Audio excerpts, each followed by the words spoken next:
અમરેલી જિલ્લાના સાવરકુંડલા શહેરમાં પૈસાની લેતી દેતી મામલે થયેલી હત્યાનો ચોંકાવનારો બનાવ સામે આવ્યો છે। રાજુલાના બાબરિયા ધારથી મામાના ઘરે આવેલા હર્ષદ પરમાર નામના યુવક સાથે પૈસાની બાબતે માથાકૂટ થતા તેના પર લોખંડના પાઇપ અને કુહાડી વડે જીવલેણ હુમલો કરવામાં આવ્યો હતો। ગંભીર ઇજાઓના કારણે સારવાર દરમિયાન હર્ષદ પરમારનું મોત નિપજ્યું હતું। સમગ્ર મામલે સાવરકુંડલા પોલીસે હત્યાની કલમનો ઉમેરો કરી મુખ્ય આરોપી જગદીશ પરમારની ધરપકડ કરી છે।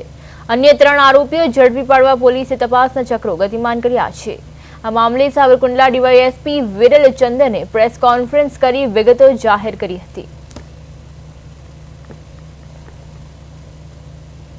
એ હર્ષદ વિપુલ પરમાર એમના જે પત્ની હતા એ દિસામણે હોય એમના સાસરે પત્નીને લેવા માટે ગયેલા।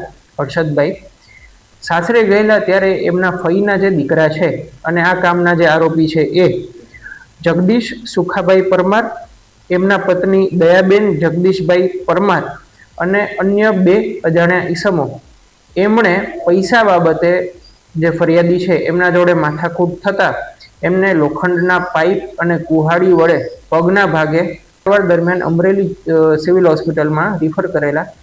વધુ સારવાર માટે એમને રાજકોટ મુકામે લઈ જવામાં આવતા પરમ દિવસે રાત્રે એમનું સારવાર દરમિયાન મરણ ગયેલા છે।